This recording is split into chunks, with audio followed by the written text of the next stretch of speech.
এই প্রথম তুই বাড়ি ছেড়ে বিদেশ যাইতেছ, সুস্থ থাকিস, ভালো থাকিস বাবা। তুমি যে অভিনয় করতেছো তোমার চেহারা থেকে বোঝা যাইতেছে। এই মায়া কান্না করানো দরকার কি?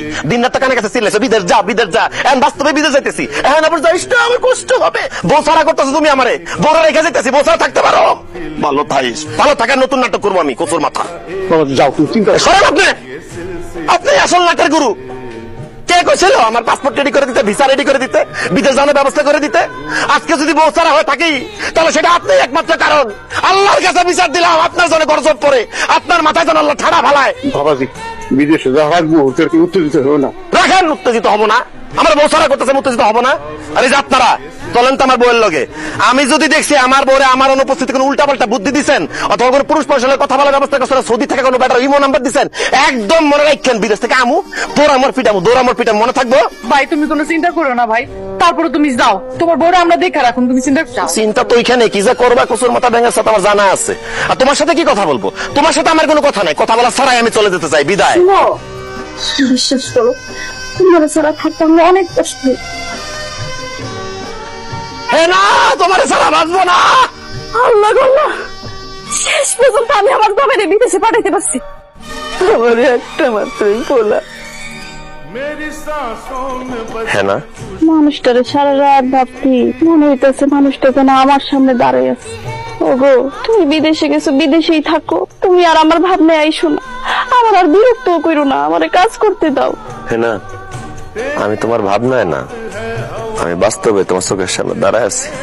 ওরে পাগলাটা, বাড়িতে থাকতে তো এমনি দুষ্টামি করতে, এখন পাগলটার পিতলা পিড়িতে যে কত মনে পড়তেছে। যাও যাও, বিদেশে যাও, কাজ করতে দাও। বিশ্বাস না হয় শুয়ে দেখো।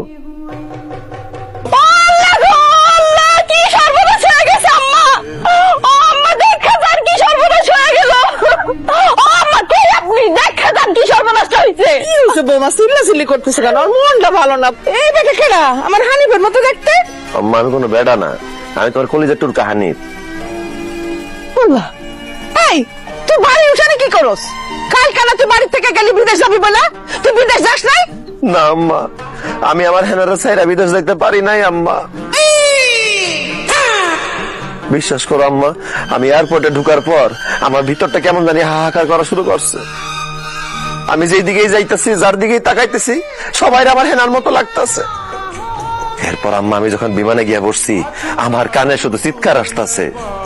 সেই চিৎকার হচ্ছে হেনার চিৎকার, সেটা আমার কানে বাজতেছে। সে আমারে কইতাছে, ওগো তুমি বিদেশ যাও না, তুমি বিদেশ যাও না। আম্মা, এরপর আমি আর বিদেশ যাইতে পারি নাই। বিমান ছেড়ে দিছিল, আমি চলমান বিমান থেকে লাফ দিয়া নাইমা এয়ারপোর্ট থেকে বাইর হয়ে বাস ধরা বাড়িতে চলে এসেছি। এয়ারপোর্ট থেকে বাইর হইয়া তুই বাড়িতে আইছিস কেন? হ্যাঁ, তুই বাথরুম নিচে পড়ে মরে যেতে পারস নাই? অসভ্যই তোর ফালতু লোক কোথাকার।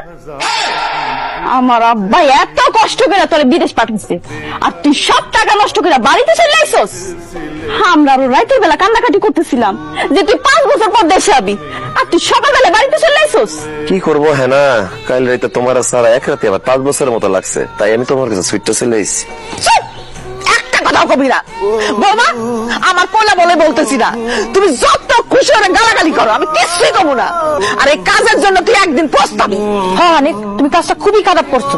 তুমি এয়ারপোর্টে গেছো বিদেশ যাওয়ার জন্য, তুমি আবার ফিরে তাইলে কি লিগা? আমার মনে হয় কি তোমার মাথায় সমস্যা আছে। একজন সুস্থ মানুষ তো বইয়ের জন্য এরকম পাগল হয় না। ভাবি, আরে পাগলের ডাক্তার দেন, হ্যাঁ আসলে পাগল হয়ে গেছে। সত্যি হানিফ, তুমি কাজটা ঠিক করো নাই।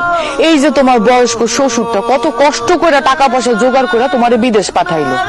বুঝলাম বিদেশের বাড়ি তোমার ভাল লাগবে না, কিন্তু বয়স্ক শ্বশুরটার কথা চিন্তা করতা, কয়দিন থাইকা টাকা পয়সা আনতা। এখন তোমার শ্বশুর যে এত টাকা পয়সা খরচ কইরা তোমার যে বিদেশে পাঠাইলো, এখন এই টাকা পয়সা কি হইব? কি হইব মানে? আমার আব্বাই যে 5 লাখ টাকা খরচ করে তোর বিদেশ পাঠাইছে, আগামী 2 মাসের মধ্যে তুই আমার এই 5 লাখ টাকা ফেরত দিবি।